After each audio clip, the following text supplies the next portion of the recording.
de hoje é: o que é luxo pra você? Esse é um tema bem polêmico e nós gostaríamos de desmistificar. Se apresente, por favor, pra quem tá ouvindo. Bom dia, obrigada pelo convite, bom dia a todos.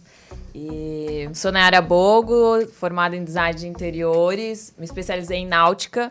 Logo que me formei na Univale, acabei fazendo um curso e fui voltada para esse ramo que é a náutica, que é mais luxo que um barco, que um iate, né? Então, saí de uma cidade muito pacata, um interior, que é Indaial, vim morar em Balneário, que é uma... Você é de Indaial? Sou de Indaial. Não sabia. Sou de Indaial, vim morar pra cá pra estudar e fiquei. E me encantei cada vez mais com esse lugar que tem tudo a ver com luxo, cada vez crescendo muito mais. Então, foi aí uma experiência muito bacana. Logo que eu me formei, eu entrei na Azimut, que a Azimut é uma fábrica italiana, né, de barcos de luxo. Então, a gente tem um estaleiro aqui no Itajaí, onde fabricamos e atendemos aí o público do Brasil, no público AA, que a gente diz, né, que compra as embarcações. E eu cuido de toda a parte de decoração, acabamento e configurações dos barcos, nessa parte. Que legal. A Azimut, eu tenho, assim, meu coração com ela, que... capaz até de me emocionar hoje. Começou. Mas fala muito de mim, sobre uma transição de carreira, né? Hoje eu estou nessa área empresarial junto com o Léo, da parte da beleza, mas para quem não sabe, eu sou formada em Direito, pós-graduada em Comércio Exterior e em Direito Aduaneiro, na verdade, e eu trabalhei muitos anos no Comércio Exterior. Então, eu acompanhei a vinda da Azimut no papel, quando vieram os primeiros moldes, os primeiros containers chegando. Nossa, vai vir um estaleiro, eles vão se instalar, Itajaí vai crescer, né? Mais ainda, né? Mas ter essa parte náutica, a Azimut fez parte, sabe? Eu fiz parte daquele processo, minimamente, sabe? Aquela formiguinha, mas a emoção é muito grande. E hoje nós estarmos falando, foi 2010? Faz 10 anos. Agora 12 anos que tá no Brasil a Azimut. E daí já ter aumentado e hoje toda essa fabricação, nossa, eu fico muito feliz. Eu acho que por essa alegria, eu acho que nós podemos brindar. Ó, nosso patrocinador oficial aqui, Puerto Vinhos de Itajaí. Vamos beber uma bela espumante. Saúde!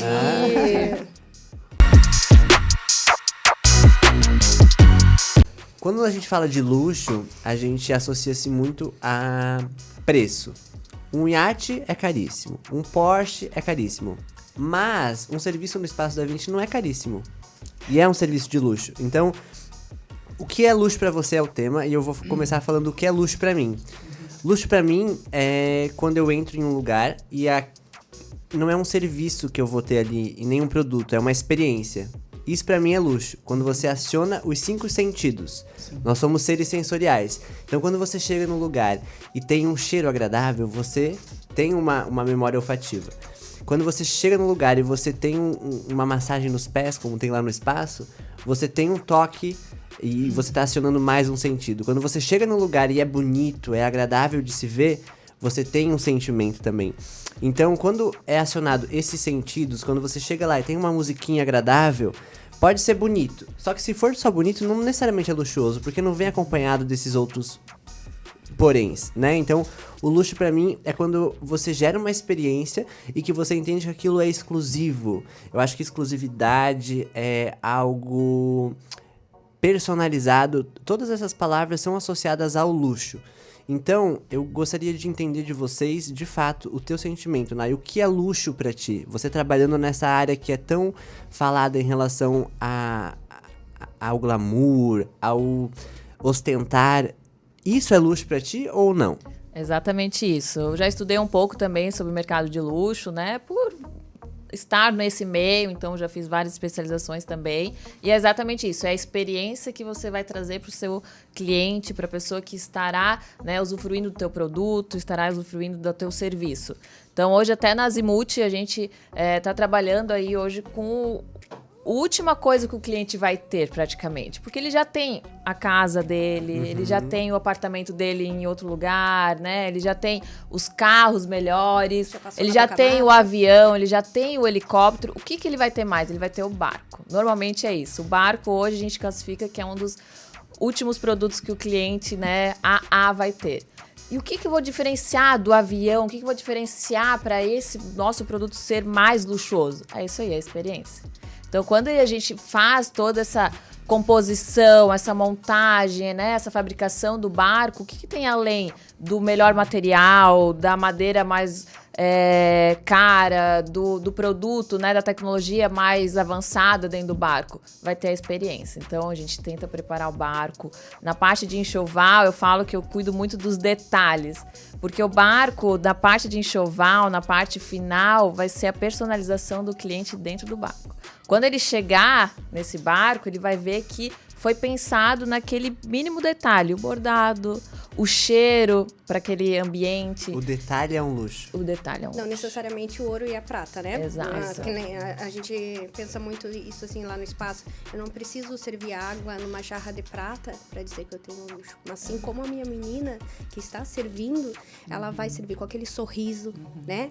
Às vezes uma flor aqui, sabe? Uma Pequenos planta detalhes. na champanheira. Nossa, a pessoa vai receber aquilo ali. Nossa, olha, tem uma plantinha. Semana que vem vai ter uma planta aqui. Vai, e são esses detalhes. Às vezes a gente faz o gelo com alguma flor. Eu fiz no meu aniversário, né? Eu vi, eu lembro. Sabe? São esses pequenos detalhes. A gente já fez gelo com a inicial do cliente. O roupão com a inicial do cliente. Isso tudo tem uma conversa, Nai? Pra Sim. você fazer todos esses detalhes, Eu né? chego com a cliente e faço, né? Normalmente demora aí 1-2 horas todo esse levantamento. A gente tenta, é um briefing, né? Tentar entender o que ele gosta, a cor que ele gosta, sabe? O cheiro que ele gosta, se ele gosta de algo mais fresco, algo, sabe, mais quente. A gente tenta sempre buscar isso pra aguçar os sentidos do cliente na hora de entregar o produto. Então, a gente sabe que, por exemplo, às vezes eu pergunto até para uma pessoa próxima ao cliente, não ele, que música que ele gosta? Ele gosta de uma música Pra mais agitada? né? Ele gosta de algo mais calmo? Para quando ele chegar e falar, nossa, tive lembrança disso, né? Então, é esses sentidos e é isso que a gente que busca no luxo, né? E você falou uma coisa bem no início, tá? Que foi o sonho. Luxo pra mim é sonho. A definição de luxo é sonho. Então, assim, às vezes o meu sonho é ter uma casinha lá no campo. E às vezes o teu sonho, o teu luxo é ter uma mansão com muita coisa, um avião. E pra mim o luxo não, pra mim é a casinha no campo, eu ficar tranquila, ter uma rede. Então isso Passarinho cantando. isso, então assim, é o sonho. O luxo pra mim, a definição de luxo é sonho. Falávamos em sonho, e olha que interessante. Eu estava estudando sobre a história familiar da empresa da Boca Mafra, e na página de vocês, na parte de missão, fala em sonhos. Muito. Eu até anotei, ó. Se o sonho não existe, é inútil dar ordens à inteligência. Eu olhei tudo a história de vocês, tudo, mas essa frase me marcou. E eu trouxe para cá. Se o sonho não existe, é inútil dar ordens à inteligência.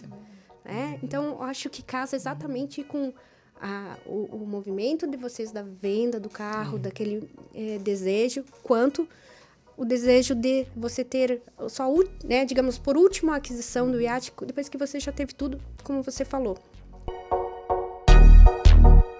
Que essa pandemia superaqueceu o mercado de luxo, bem, né, que você falou, muita gente procurou isso, tanto os barcos quanto os carros. E na nossa parte ali de barcos, eu tenho assim muitos clientes que vieram nesse meio, né, da pandemia e falavam, poxa, eu agora tô com tempo para aproveitar com a minha família, e eu quero aproveitar com a minha família, e o barco, querendo ou não, ele traz isso, né? Essa questão de unir. Da terra, que ali não vai lá no meio do mar, não vai ter Covid. Não, e tinha muito isso. Não, a minha marina, eu vou pra marina, eu coloco a minha família toda lá dentro, a gente vai estar no nosso canto, lá na ilhazinha, e eu vou aproveitar, vou curtir a minha família com paz, com tranquilidade, e vou me dar o luxo de, querendo ou não, não guardar todo aquele dinheiro, toda, né, aquela coisa, porque vai que aconteça alguma coisa comigo, com a minha família, pelo menos eu vou aproveitar. E foi exatamente isso que aconteceu na pandemia.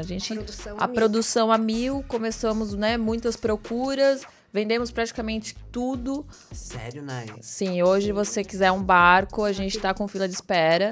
Então 2023 tá praticamente todas vendidas. Então o meu vai sair só realmente em 2025. 26 talvez. Tá, então mas tá lá, vamos já começar a programar, escolher toda a decoração do barco. Mas...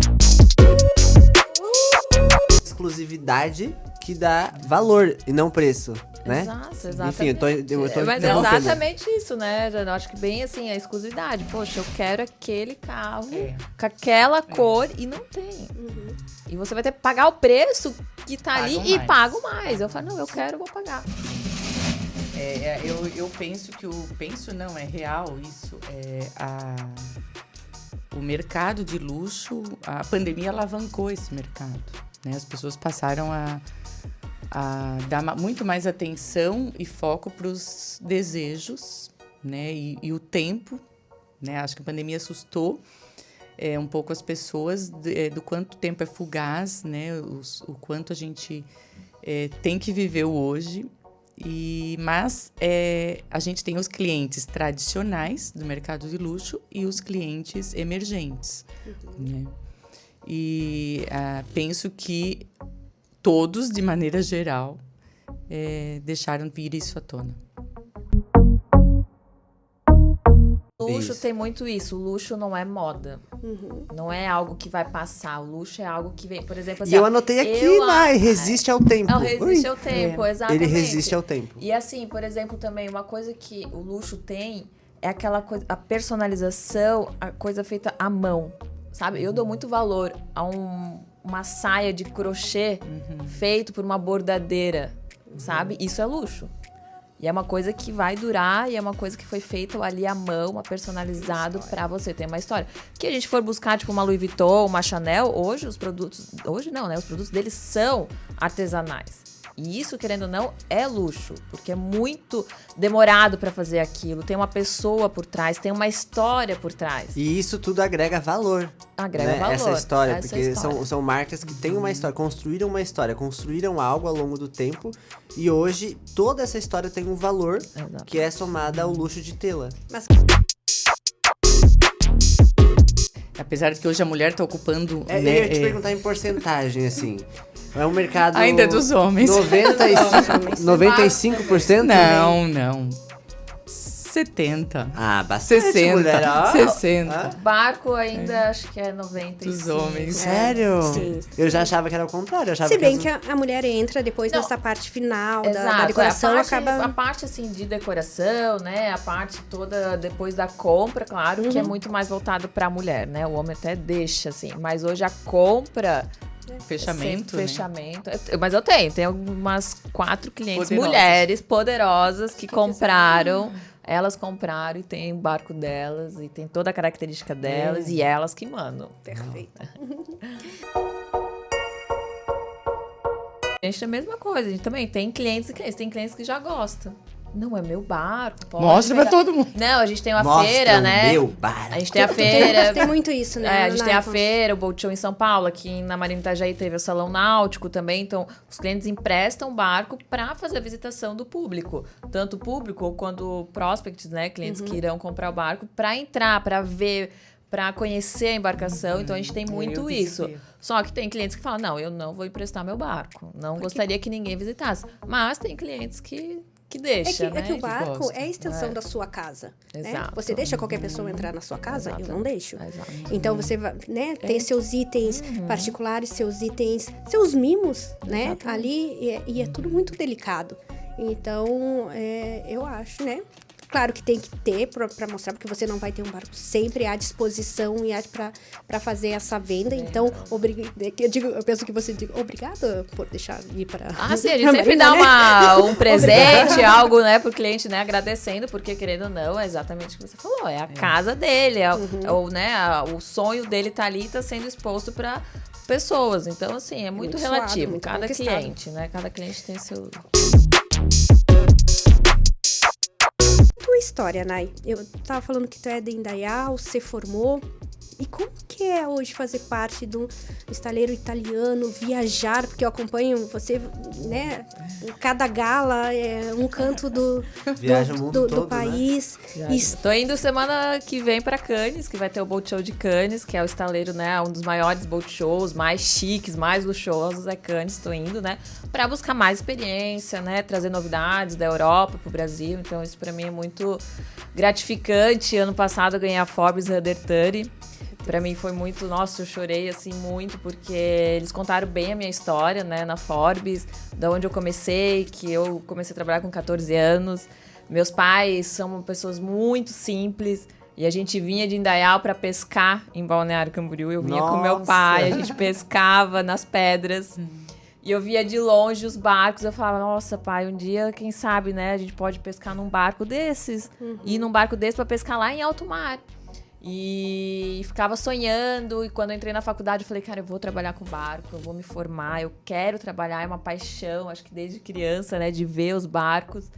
E quando eu tive a oportunidade de entrar na Azimuth, fui aprendendo muito mais. Quando meus pais estão aqui, eu sempre levo eles para conhecer, já levei eles para sair de barco, porque, querendo ou não, para mim foi assim uma coisa desde a infância. E meus pais são muito simples, eu agradeço desde, né, de tudo por eu poder ter feito essa faculdade, poder ter entrado nessa empresa e ganhado essa, né, essa classificação da Forbes, né? Foram 4 arquitetos do Brasil que ganharam e eu fui um delas. Então, para mim, foi uma vitória, sabe? E tô aí conquistando, sempre viajando, né? Sempre que dá, indo pra Europa, pra Miami também, tem uns boat shows de lá, pra conhecimento, né? Tá nesse mercado, a gente tem que estar sempre, né, buscando novidade, buscando se reinventando, né? Ter conteúdo para falar com um cliente desse de alto padrão, né? Que eles estão viajando o mundo. Então, poder chegar, nossa, eu também conheci tal lugar, nossa, eu conheci tal loja, olha, busquei essa referência lá nessa viagem, o que você acha de colocar no projeto? Isso tudo engloba e ajuda muito mais eu poder vender meu produto, né? Vender o meu serviço com um patamar, né? De qualidade, exatamente. Porque é um cliente que chega e ele sabe muitas vezes mais do que o vendedor. De barco. E assim, e o barco Sabe. é muito, claro, né? Carro, mas barco tem muitos detalhes e os clientes, eles já vêm de barcos antigos. Então, ele já tem experiência. Ah, não, eu naveguei, eu tenho isso, modelo tal. Agora, para esse barco, eu quero tal coisa, porque no outro eu não tinha. Sabe o que ele quer. E ele sabe o que ele quer. Então, a gente tá sempre ali, né? Tentando novidades, poder atender em alto padrão, né? Como é vocês, mulheres, estarem nessa área que é predominantemente masculina, né? Como que foi, Jana? Você é uma empresa familiar? Familiar. Você é a única mulher da empresa, não? Não, eu e 2 irmãs e um irmão.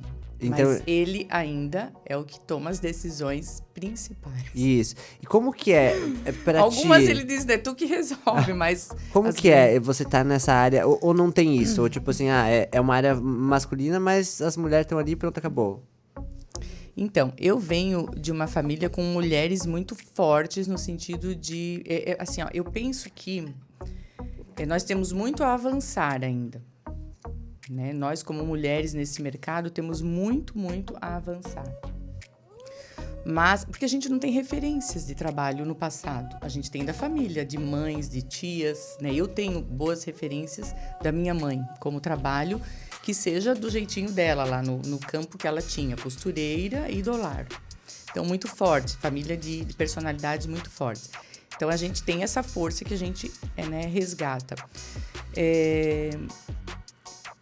Ter trabalho significa ser livre. Então, cada vez mais a gente está conquistando essa liberdade na forma do trabalho. Né? É um caminho sem volta. Mas nós temos... Liberdade é um luxo. Liberdade é um luxo. Então, cada vez mais eu acho que a gente é um desafio, a gente é julgada a todo momento. Então, nós damos conta, tenho certeza que a gente dá conta do recado, mas qualquer pisão em falso, um deslize, a gente está sendo julgada. Hoje ela está com isso, hoje ela está com TPM. Julga rápido e mais rápido. Ou ela está com mais, né? Ou ela está com degote a mais, a gente é julgado. Né? Então, é um desafio diário, mas é um caminho sem volta. E a Dai tava até falando no primeiro podcast em relação ao se vestir, né? De ter que ter muito mais cuidado ainda Muito do que vai usar. Muito mais cuidado ainda de como que vai falar, né? De como vai se portar. Como que é, Nai? Nosso mercado não é fácil, assim. Eu acho que, mais ou menos como a Jana falou, eu acho que estamos evoluindo, temos ainda muito aí a construir, a conquistar. Para mim é muito difícil, eu quando vou atender um cliente, assim, eu tô sempre, né, podem ver meu look, é sempre camisa social, blazer, né, sempre cuidando para não, né, ainda mais quando tem um homem e a mulher, para cuidar muito com o que fala, do jeito, para não expor alguma coisa que às vezes eles vão contrariar, vão interpretar diferente, né? Então, assim, mas eu acho que muitas mulheres aí já estão sendo grandes CEOs, tem muitas mulheres grandes diretoras. A própria Azimuth, né? A filha do... Exatamente, a Azimuth também é super familiar, né? Então a Giovana, hoje ela que toca a empresa, assim, o pai, né, já tá ali do lado, mais aposentado, e é ela que tá à frente, então é uma mulher. Então, assim, imagina, né, conduzir uma fábrica, uma empresa tão grande, que é uma das líderes do mundo em fabricação de artes. Então, assim, a gente está construindo. Eu acredito que vai um tempo, mas, assim, eu fico muito feliz de poder também estar à frente. Eu vejo que na parte de barco, a gente sempre fala assim, olha, você vem de barco? Não, eu cuido... Até às vezes eu sou, sabe? Não, eu sou decoradora, eu sou arquiteto. Não vem do barco. Mas por que tu não vende? Também. Mas tá vendendo o teu produto, entendeu? Tu não vende também. barco, mas tu é ali do grupo, do comercial. Tem os homens, tem meu chefe, tem, né, os dealers que vendem os barcos, mas a Nayara tá ali e faz um grande papel, né, na venda do barco, que às vezes eu entro antes de vender o barco, não só depois da venda, às vezes eu entro antes para apresentar o barco, para mostrar, para dar aquele encantamento para a mulher, para o homem, né, do que é um barco, criar apresentar. O raporte, né? Então, esse é um peso muito grande. Eu tava falando pra Jana ali antes que também eu vejo o homem, né, se a gente for pegar, né, as pessoas milionárias, pessoas mais ricas, por trás de um homem sempre tem a mulher. Ou é a mãe dele, ou é a irmã dele que tá ali nos negócios, como a Jana tem, né, as irmãs, ou é a filha, ou é a mulher. Então a gente, né, mulher, tem um peso muito grande aí nesse envolto de tudo. Só para complementar, eu li essa semana algo que é sobre o quanto de espaço, né, que a gente ocupa antes do trabalho ou durante o trabalho. Então a gente ocupa espaço... Nos ocupam, aliás, né? Nos ocupam como mulher, nos ocupam como dona de casa, nos ocupam como mãe, nos ocupam como amiga e ainda tem a ocupação do trabalho. Então, a gente dá muito conta do recado, né? Isso sim é um artigo de luxo. O tempo dos profissionais que trabalham no espaço, o nosso tempo. Então, o tempo é um luxo. O tempo que você demorou para fazer todo o projeto do barco, o tempo que você levou para deixar toda a sua equipe preparada para receber o seu cliente do carro. Então, eu acho que tempo é um artigo de luxo, principalmente nos dias de hoje. Então, Desafio fechamos. diário. Acho que os 4 têm esse pensamento que o tempo é. E eu concluo dizendo que de nada adianta você ter dinheiro, de você ter seu carro, seja Porsche, Ferrari, Lamborghini, ou você ter seu iate 27 metros, ou o PES que seja, se você não tiver o tempo para usufruir. Né? Porque às vezes quer trabalhar, e vai ficando, você só paga a despesa de ter o carro da manutenção, paga a marina e não usufrui. Sim. Por quê? Porque eu não tenho tempo, estou trabalhando. Então, o tempo é luxo. Fechamos. Obrigada, meninas. Jana, obrigado por estar participando de mais esse projeto comigo. Eu que agradeço, com certeza. Eu acho que cada participação com pessoas assim é uma reflexão que a gente leva pra gente aprendizado, mesmo, né? Pra autoanálise, né? Do tempo. Nai, muito obrigado por ter dado o seu tempo. Obrigada. Agradeço de carinho mesmo. Foi incrível essa troca de ideias, essa troca de, né, experiências. E vamos atrás do tempo. O Espaço da 20 estará sempre com tempo para atendê-las. Olha!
Tchau.